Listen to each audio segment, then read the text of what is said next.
kay Jolo ako nakaka-relate. Siyempre, gano'n naman yung mga lalaki, mayayabang yan eh. Sa simula, di ba? Pa-mysterious, pero at the end of the day, we think about what really matters, and that's our partner. Napakahirap kasi ma-pull off ng isang pelikula na yung ending buo kapag labas mo ng sinihan, and I think this is one of the examples of that. Okay? Wiggle it again. Stop. Stop. Stop. Stop. Check it out. Close the lid. Close the lid. Thank you for cleaning my toilet. Hello, Captain fans! So, narinig ninyo ha? Sabi ni Ethan, ni Alden Richards, mga kasombreros, kay Jolo, no? Yung My Love Will Make You Disappear na movie, ayan, nanood siya, no? So, parang nilabas ng Star Cinema yung kanyang reaction dun sa movie, mga kasombreros. Sabi nga niya, mas nakaka-relate siya sa character ni Paolo Avellino, no? Si Jolo. Kasi sabi niya, syempre, no? Ganun man talaga mga lalaki, may yabang sa simula, di ba? Pero mysterious, no? At the end of the day, we think about what really matters, and that's our partner. Partner talaga. So, ibig sabihin, may mutual understanding na sila ni Mrs. Fulkerson, kasi yun talaga naman matter. If you choose courage, sabi pa niya, if you choose courage, everything is possible. Napakahirap kasi ma-fall off ng isang pelikula na yung ending buo kapag labas mo ng sinihan, and I think that's one of the examples of that. So nagandahan siya, no, dun sa paggawa ng movie, mga kasombreros, na My Love Will Make You Disappear. So alam natin na, no, talagang siya ay kumaga papanatag na, no, team panatag tayo, mga kasombreros and mga Catdinatics, kay Mr. and Mrs. Fulkerson. And then ito, na sobrang kulit ito, mga kasombreros, no?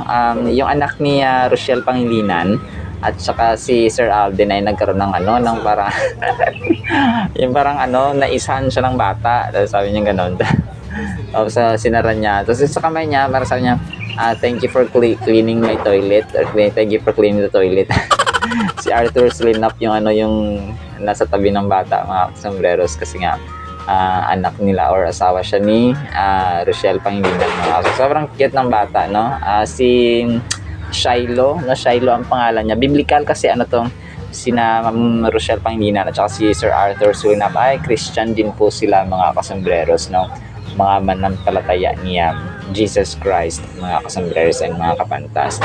And then ito yung picture ng nung binigyan diba ng flowers si Ma'am Catherine ng fans dun sa set ng PGT kahapon. Kung napanood niyo po yung vlog natin, dalawa sila ni Sir Donis. Ito po yung flower, or yung picture, mga source na close up, no, na malapitan po, mga kasombreros and mga Catdinatics. Sobrang cute at saka sobrang ganda ni Ma'am Catherine dito sa kanyang sa kanyang picture, mga kasombreros, kung saan niya ay may bulaklak siya, no? And then ito, next item natin, sobrang kulit din po, no? Ang Hungry Pita ay na pala, no?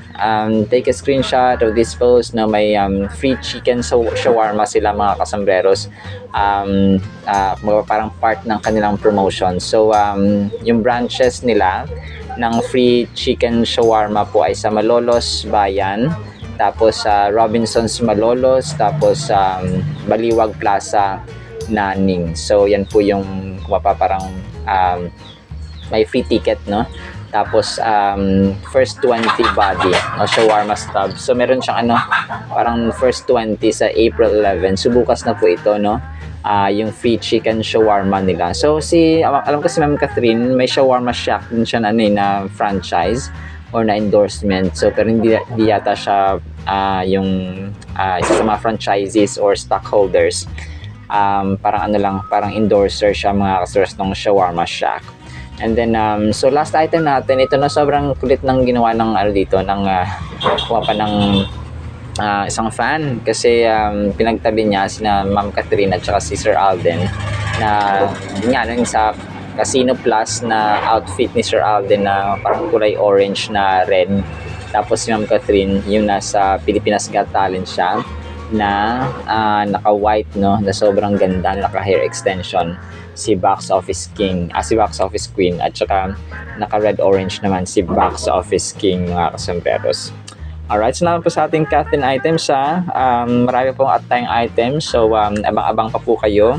Sana po ay pakinggan po natin ang Word of God. At para po sa ating Word of God mga kasimilers ay sobrang ganda po nito.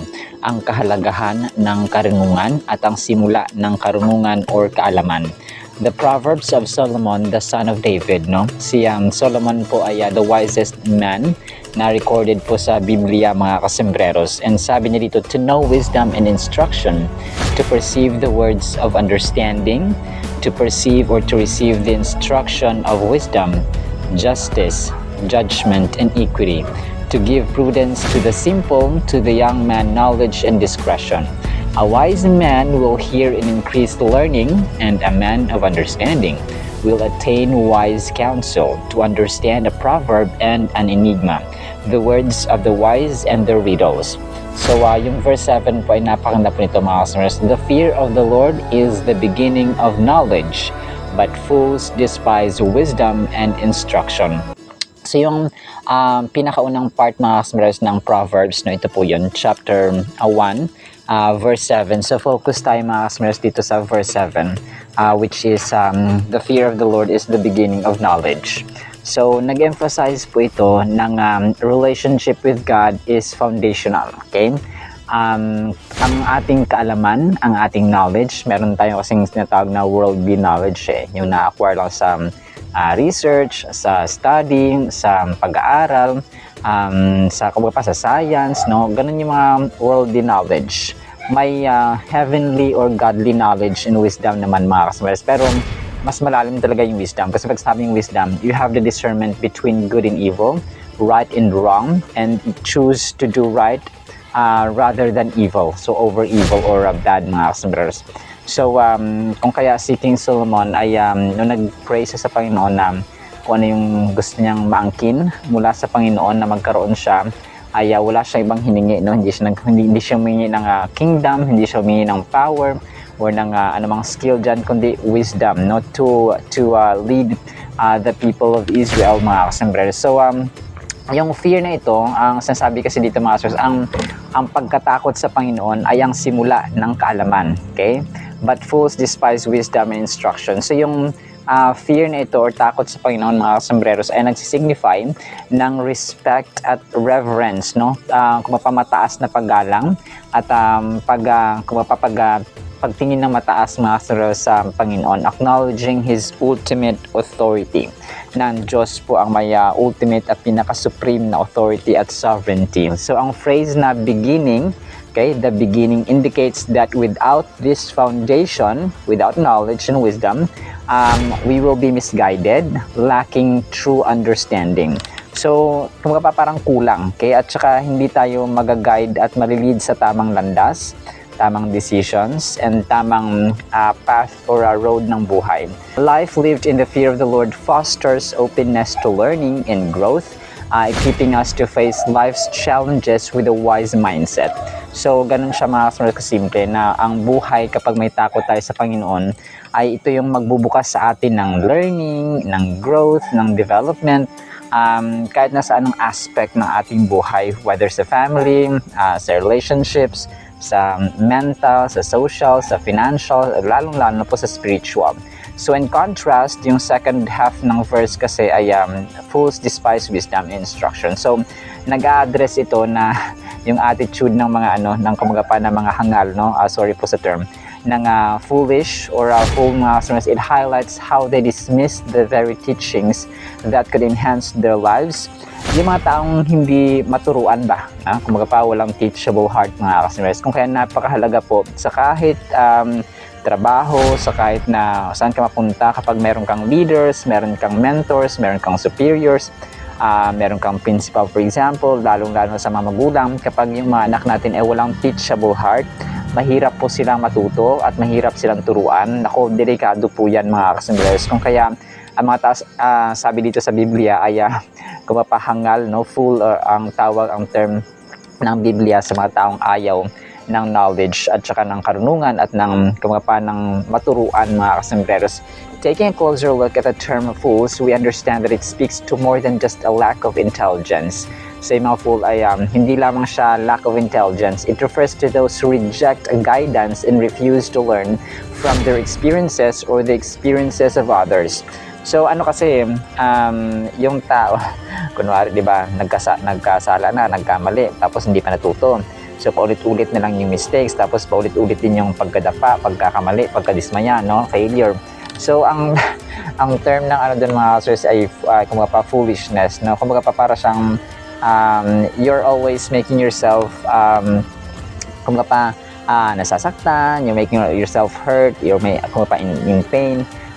Pero dapat may choice ka na dapat maiwasan mo yon, pero ayaw mo kasi nga you don't have that teachable heart. Furthermore, the verse calls us to reflect on our attitudes toward instruction in wisdom. So, ang instruction, wisdom, ang Proverbs at saka yung Psalms mga listeners ay napakagandang combination. Ang Proverbs po, tuturuan tayo ng anong tamang landasin at saka steps sa buhay. Tapos ang Psalms naman, ito yung nagpapalapit sa atin sa Panginoon. Okay?